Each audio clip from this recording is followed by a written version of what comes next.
ಹಸು ಕಳ್ಳತನ ಮಾಡುತ್ತಿದ್ದವರ ಬೆನ್ನು ಹತ್ತಿದ ಗ್ರಾಮದ ಯುವಕರು ಸಿನಿಮೀಯ ಶೈಲಿಯಲ್ಲಿ ಪಿಕಪ್ ವಾಹನವನ್ನು ಚೇಂಜ್ ಮಾಡಿರುವ ಘಟನೆ ಶನಿವಾರ ರಾತ್ರಿ 3:30 ಸುಮಾರಿಗೆ ಶಿವಮೊಗ್ಗ ಜಿಲ್ಲೆ ಶಿಕಾರಿಪುರ ಆನಂದಪುರ ಮಾರ್ಗದಲ್ಲಿ ನಡೆದಿದೆ.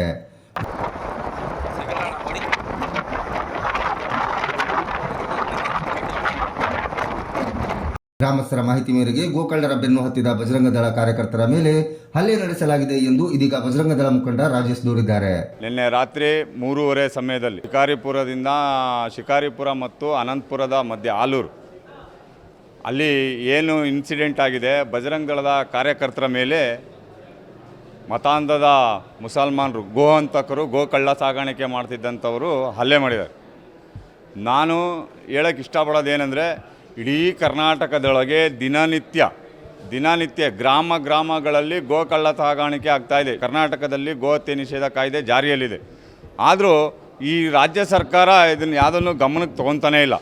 ಕಳ್ತನ ಮಾಡೋರು ಮಾಡ್ತಾನೇ ಇದ್ದಾರೆ, ಗೋಹತ್ಯೆ ಮಾಡೋರು ಮಾಡ್ತಾನೇ ಇದ್ದಾರೆ, ಗೋಮಾಂಸ ಮಾರೋರು ಮಾಡ್ತಾನೇ ಇದ್ದಾರೆ, ಎಲ್ಲದೂ ನಡೀತಾ ಇದೆ. ಸಾಗರ ತಾಲೂಕಿನ ಹರತಾಳು ಗ್ರಾಮದ ಬಳಿ ರಸ್ತೆಯಲ್ಲಿ ಮಲಗಿದ್ದ ಬಿಡಾಡಿ ದನಗಳನ್ನು ಕಳ್ಳರು ಕದ್ದೊಯ್ಯಲು ಮುಂದಾಗಿದ್ದಾರೆ. ಗ್ರಾಮಸ್ಥರು ಬಜರಂಗ ದಳ ಕಾರ್ಯಕರ್ತರಿಗೆ ಮಾಹಿತಿ ನೀಡಿದ್ದಾರೆ. ಕೂಡಲೇ ಕಾರ್ಯಕರ್ತರು ವಾಹನದ ಬೆನ್ನು ಬಿದ್ದಿದ್ದಾರೆ.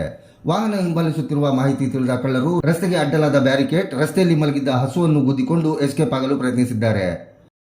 ಅದೇ ರೀತಿ ನಿನ್ನೆ ಹರತಾಳು ಗ್ರಾಮದ ಹತ್ತಿರ ಗೋವುಗಳನ್ನು ತುಂಬ್ಕೊಂಡು ಹೋಗ್ತಿದ್ದಾರೆ ಅಂತ ನಮ್ಮ ಕಾರ್ಯಕರ್ತರಿಗೆ ಮಾಹಿತಿ ಬಂತು. ಅದೇ ಊರಿನ ಕಾರ್ಯಕರ್ತರು ವಾಹನವನ್ನು ಹಿಂಬಾಲಿಸ್ತಾರೆ. ಪೊಲೀಸ್ ಇಲಾಖೆ 112ಗೆ ಫೋನ್ ಮಾಡ್ತಾರೆ, ಆದರೆ ರೆಸ್ಪಾನ್ಸ್ ಆಗಿಲ್ಲ. ಅದೇ ರೀತಿ ಎಡೆಹಳ್ಳಿ ಹತ್ರ ಬರ್ತಾ ಬ್ಯಾರಿಗೇಡನ್ನು ಹೊಡ್ಕೊಂಡು ಒಂದು ದನ ರೋಡ್ ಮೇಲೆ ಮಲಗಿರುತ್ತೆ, ಅದನ್ನು ಸಹ ಹೊಡ್ಕೊಂಡು ಟಾಟಾ ಗಾಡಿಯವನು ಶಿಕಾರಿಪುರ ಮಾರ್ಗಕ್ಕೆ ಬರ್ತಾನೆ. ರಾತ್ರಿ 3 ಗಂಟೆ ಸಮಯದಲ್ಲಿ ಏನು ಶಿಕಾರಿಪುರದ ಹತ್ತಿರ ಸಾಲೂರು ಗ್ರಾಮ ಹತ್ತಿರ ಇನ್ನೊಂದು 5-6 ಕಿಲೋಮೀಟರ್ ಇರುತ್ತೆ. ಆ ಸಂದರ್ಭದಲ್ಲಿ ಈ ವಾಹನದಲ್ಲಿ ತುಂಬಿದ್ದನಲ್ಲ ಗಾಡಿಯವನು, ಅವನೇನು ಮಾಡ್ತಾನೆ, ಶಿಕಾರಿಪುರದ ಗೋಕಳ್ಳರಿಗೆ ಮಾಹಿತಿ ಕೊಡ್ತಾನೆ. ಅವರು 2 ಪಿಕಪ್ನ ತೊಗೊಂಬಂದು ನಿಲ್ಲಿಸ್ಕೊಂಡಿರ್ತಾರೆ. ನಮ್ಮ ಕಾರ್ಯಕರ್ತರಿಗೆ ಗೊತ್ತಾಗುತ್ತೆ 2 ಪಿಕಪ್ಪಲ್ಲಿ ನಿಂತಿದೆ, ನಮಗೆ ಏನೋ ಆಗುತ್ತೆ ಅಂತ ಹೇಳಿ. ಹಸುಗಳನ್ನು ತುಂಬಿಕೊಂಡಿದ್ದ ಪಿಕಪ್ ವಾಹನದ ಸವಾರ ಕೂಡಲೇ ಶಿಕಾರಿಪುರದ ಕಳ್ಳರಿಗೆ ಮಾಹಿತಿ ನೀಡಿದ್ದಾನೆ. ಅತ್ತ ಕಡೆಯಿಂದ ಇನ್ನೂ 2 ಪಿಕಪ್ ವಾಹನಗಳಲ್ಲಿ ಬಂದ ಹಸುಗಳ್ಳರು ಸಾಲು ಗ್ರಾಮದ ಬಳಿ ಬಂದು ಲಾಂಗು ಮುಚ್ಚುಗಳಿಂದ ನಮ್ಮ ಮೇಲೆ ಹಲ್ಲೆ ನಡೆಸಿದ್ದಾರೆ ಎಂದು ಆಸ್ಪತ್ರೆಯಲ್ಲಿ ಚಿಕಿತ್ಸೆ ಪಡೆಯುತ್ತಿರುವ ಬಜರಂಗ ದಳದ ಕಾರ್ಯಕರ್ತ ಚಂದ್ರಶೇಖರ್ ತಿಳಿಸಿದ್ದಾರೆ. ಚೇಸ್ ಮಾಡ್ಕೊಂಡು ಹೋದವು. ಚೇಸ್ ಮಾಡ್ತಾ ಹೋದಕ್ಕೂ ಯಾವುದೋ ಊರ ಹತ್ರ ಬರೋಕ್ಕೂ ಅಲ್ಲಿ ಇದು ನಮ್ಮನ್ನು ಅಡ್ಡ ಹಾಕಿ ಲಾಂಗ್ ಎಲ್ಲ ಇತ್ತು. ಅವ್ರ ಕೈಯಲ್ಲಿ 5 ಜನ ಇದ್ದರು. 5 ಲಾಂಗ್ ಇಟ್ಕೊಂಡಿದ್ರು. ಒಂದು 7-8 ಜನ ಹಿಂದ್ಗಡೆ ಪಿಕಪ್ಪಲ್ಲಿದ್ದರು. ಅಷ್ಟೊತ್ತಿಗೆ ನಮ್ಮ ಗಾಡಿಗೆ ಅಡ್ಡ ಹಿಡಿಸಿ ಪಿಕಪ್ನ ಹೊಡೆಸಿ ಪುಡಿ ಮಾಡಿ ಮುಚ್ಚು ಲಾಂಗಲ್ಲೆಲ್ಲ ಹೊಡೆದಾಕಿದ್ದಾರೆ ಗಾಡಿಗೆಲ್ಲ. ನಾವು ಅಷ್ಟೊತ್ತಿಗೆ ನಮ್ಮ ಜೀವ ಇದರಿಂದ ಡೋರಿಂದ ತಕ್ಕೊಂಡು ಹಾರಿ ಹೋದವು, ಕಾಡು ಕಡೆ ಓಡೋದವು. ಆಮೇಲೆ ಪೊಲೀಸ್ ಬಂತು, ಕರ್ಕೊಂಡು ಹೋದರು. 3:30 ಬೆಳಗಿನ ಜಾವ 3:30 ನಮ್ಮ ಫ್ರೆಂಡ್ ಫೋನ್ ಬಂತು, ಹಂಗಾಗಿ ಹೋದವು. ನಾವು 3 ಜನ ಇದ್ದವು ನಾವು.